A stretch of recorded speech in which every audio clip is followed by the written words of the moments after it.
인사 과장이 갑자기 불러가지고 갔더니 저한테 충격적인 제안을 하는 거죠. 그 얘기를 듣고 제가 너무 놀란 거죠. 아, 이거 시크릿이구나. 6, 7개월 정도 만에 제가 트라우마 제로를 경험하게 되죠. 안녕하세요. 지난 15년 동안 1,500명 이상 트라우마 제로 치료를 담당한 하정규 소장이라고 합니다. 몇십 년 전에 되게 장안의 화제가 되었던 시크릿. 사실 요즘에 또 시크릿에 대한 관심이 또 굉장히 부쩍 늘어나는 것 같아요.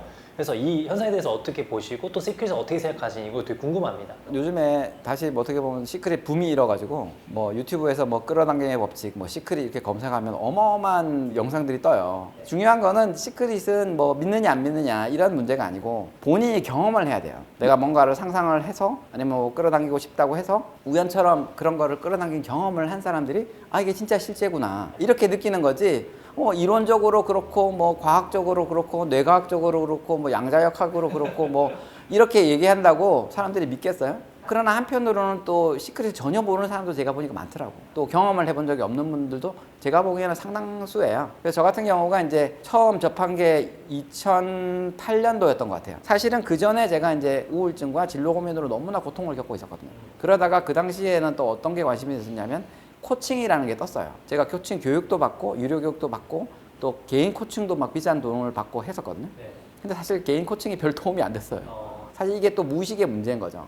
그랬는데 그때 이제 저를 만났던 코치분이 모든 게 가능하다면 어떤 인생을 살고 싶은지 60가지 소원을 적어보라고 얘기를 했어요, 저한테. 그래서 제가 듣고 약간 처음에는 약간 뜬금이 없다고 생각을 했는데 제가 엄청나게 말하자면 큰 걸 적었어요. 그 메뉴에 뭐라고 적었냐면 세계에서 손꼽히는 부자가 되고 싶다. 모든 게 가능하다면 뭐 안 될 이유가 있겠어? 그래서 그렇게 부자가 되면은 어떤 인생을 살고 싶은지를 분야별로 다 적었어요. 큰 돈을 벌면 우리 부모님한테는 이렇게 잘해주고 와이프한테는 이런 걸 해주고 자녀한테는 뭐 이런 걸 해주고 뭐 내가 취미나 이런 건 이렇게 하고 이런 걸 쭉 적었어요. 그리고 중요한 거는 내가 인생에서 가장 궁극적으로 원하는 게 뭔가를 그걸 적다 보니까 생각을 하게 되더라고. 그래서 제가 그때 뭐라고 적냐면 나는 항상 마음이 괴로우니까 우울증도 있고 나는 마음의 평화를 갖고 싶고 내가 잠재력이 분명히 있는 것 같은데 발휘가 안 되는 거야. 내가 우울증도 있고 ADHD 성향도 있고 뭐 사회적 지능도 떨어지고 하니까 내 잠재력을 잘 발휘해서 죽기 직전에 인생을 돌이켜봤을 때 너무나 멋진 여행이었어요. 이런 걸 다 이루고 그죠? 이런 기쁨을 다 누리고 죽는다면 얼마나 기쁘겠어요. 이거 적고 나서는 사실은 약간 그 코치와 갈등이 생겨가지고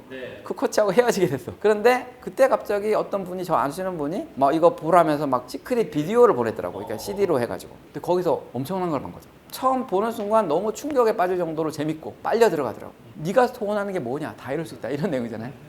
그래서 제가 이거를 여기 미친 듯이 심취를 한 거죠. 그래서 매일 봤어요, 매일. 근데 그러면서 이제 제가 사실 시크릿에 대한 정보를 막 찾다 보니까 그러면서 EFT를 만나게 되죠. 여기에 또 이제 심취하게 돼서 많은 신행사로 겪어가지고 6, 7개월 정도 만에 제가 트라우마 제로를 경험하게 되죠. 그 EFT에 심취해가지고 거기에 대한 확신을 가지고 뭐 이렇게 하는 과정들이 너무나 물 흐르듯이 이루어진 거예요. 그리고 저는 이제 외교부를 나가야 되는데 제가 그때 공무원 무슨 연수원에 있었어요. 연수원에 있었는데 그 연수를 마치면 또다시 보직을 받아야 되는데 사실 저는 외교부로 돌아가는 게 너무 싫었거든요. 그때 사실 그걸로 너무 고민하고 있었는데 인사 과장이 갑자기 불러가지고 갔더니 저한테 충격적인 제안을 하는 거죠.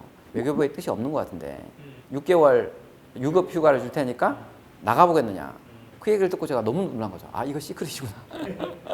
하면서 제가 이제 자연스럽게 외교부를 그만둘 수도 있었거든요. 그래서 1년의 과정이 일어났는데 그 과정에서 중요한 거는 뭐냐면 내가 썼던 소원 목록에서 사실은 내가 마음의 평화를 얻고 잠재력을 하고 싶다. 이게 트라우마 제로라는 형태로 딱 나타난 거예요. 거의 1년 만에.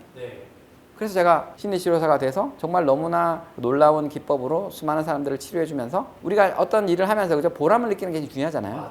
내가 심리치료를 하거나 심리상담을 하는데 그 사람이 별 효과 없으면 두 명 다 고통이잖아요. 보람이 없지. 네, 나도 고통이고 그분도 고통이고. 근데 저는 정말 효과가 높으니까 늘 만족감을 느끼고 그러면서 돈도 많이 벌고 그러면서 시간이 많이 남아요. 왜냐면 상담처럼 오랜 시간 해야 되는 게 아니기 때문에 AS도 짧게 하고 그래서 뭐 여유도 즐기고 막 하면서 그런 생활을 할 수 있었던 게 사실 100% 시크릿의 결과거든요. 그래서 오늘 제가 이런 비디오를 찍는 것도 결국은 내가 만약 그런 걸 끌어당기지 못했다면 전혀 다른 인생을 살았겠죠. 인생 자체가 시크릿. 이걸 너무나 이제 체감하고 있는 거죠. 또 이 끌어당김의 법칙하면 많은 분들이 하루에 100번 쓰기, 1000번 쓰기 이런 것도 하고 이런 게 진짜 효과가 있는 건지 아닌지 궁금해요. 내가 단기적인 목표를 쓰고 그죠?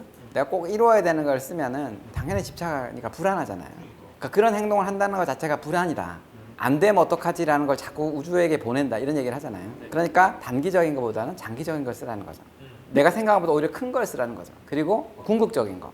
그래서 궁극적인 거라는 질문을 사실 우리가 살아오면서 질문을 던지는 사람이 거의 없어요. 근데 저는 어쨌든 그때 뭐 코칭도 배우고 여러 가지 영향으로 해서 말씀드린 것처럼 마음의 평화, 뭐 잠재력 이런 것을 썼던 것 같아요. 예를 들어서 제목을 이렇게 써 적어요. 동그라미 치고 좋은 차 사기 뭐 예를 들어서 그럼 그 밑에 어떤 차 추상적으로 적어도 되고 구체적인 모델을 적어도 되고 그 다음에 중요한 거는 이런 차를 타서 어떤 여행을 하고 싶고 어떤 경험을 하고 싶은지 이 제목을 간단히 적고 뭐 좋은 차 사기, 좋은 집 사기, 멋진 배우자 만나기 이런 식으로 적고 그 밑에다 구체적인 내용들을 적는 거예요.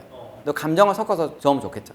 적고 그 밑에다가 좀 추상적인 걸 적어도 돼요. 사람들에게 막 박수를 받고 갈채를 받는 일을 하고 싶다. 뭐 이런 거 있잖아요. 그래서 이게 궁극적인 거예요, 사실은. 사회적인 분위기가 그렇기 때문에 목표만 적어요. 그리고 그 이후에는 생각을 잘 못하죠. 그래서 멋진 직업 가지기 적고 거기에 내가 구체적으로 어떤 만족감을 느끼고 싶다. 그래서 구체적으로 어떤 경험을 하고 싶다. 결국 경험과 만족감이 중요한 거죠. 그런 것들을 적는 거죠. 그래서 어떤 분들은 요새 이제 유튜브 같은 거 보시면은 무의식 정화를 먼저 해야 된다. 이제 끌어당기고 반 해봤더니 막 허무감이 오더라. 행복하지가 않더라. 우울증에 빠졌다. 이런 분도 있어요. 내가 꼭 무슨 직장에 들어가야 되는데 직장 딱 들어왔더니 저도 그런 거죠. 저도 외모고시 합격하면 정말 행복할 줄 알았거든요. 근데 가보니까 오히려 저는 그때도 마찬가지로 우울증 비슷한 걸 겪었어요. 이게 뭔가 하나를 탁 이루고 나면 사람이 허무감에 빠져요. 그래서 말씀드린 것처럼 궁극적인 걸 적는 게 중요하다. 그래서 무의식 정화를 먼저 하고 해야 된다 이런 분도 되게 많은데 사실은 그게 아니고 무의식 정화나 마음도 쓰면 돼요. 뭐 행복한 마음을 늘 가지기 뭐 예를 들어서 제목을 이렇게 적고 그러니까 마음에 대해서도 적고 거기에 대해서 난 구체적으로 어떤 인생을 살아가면서 어떤 마음으로 살고 싶다. 아까 저는 이제 마음의 평화라고 했지만 그 비슷하게 그런 식으로 적으면 되는 거죠. 자, 그러면 마지막으로 시크릿을 활용해보고 싶다 하는 분들한테 메시지 한번 주시고 정리하겠습니다. 네, 시크릿이라는 것은 원래는 이제 끌어당기기 법칙이죠. 어쨌든 우리의 무의식이 우주에 연결돼 있고 내가 바라는 소원이 있다면 원래 이제 우리 무의식 자체가 끌어당기고 있어요. 좋은 것도 끌어당기고 내 무의식에 트라우마가 쌓여 있으면 안 좋은 것도 끌어당기고 있어요. 이게 유인력의 법칙이에요. 그런데 내가 바라는 소원이 있다면 그 이루어지는 생생한 느낌을 상상해서 느끼면 그게 무의식에 심어져서 그런 기회와 사람을 끌어당긴다는 거예요. 그래서 사실 시크릿은 막 열심히 노력해라 이게 아니에요. 그 기회가 왔을 때 선택할 수 있는 어떤 직관만 있으면 그죠? 그걸 하게 되는 거죠. 사실 그런 걸 통해서 제가 노력해서 제가 트라우마 제로를 달성한 게 아니거든요. 그래서 저는 그걸 너무 많이 느껴요. 이 직업이 없었다면 지금 이러한 것들을 누리지 못할 거예요. 이런 만족감이나 꿈조차도 꾸지 못할 거예요. 그리고 내 우울증이 나올 수도 없었겠죠. 그러나 저는 이 시크릿을 통해서 제 인생 자체가 시크릿이라서 이걸 너무 많이 체험하고 있고 앞으로도 제가 뭐 알려드린 방법론 이런 걸 차분차분 활용해 보시면 틀림없이 도움이 될 거라고 생각합니다. 감사합니다.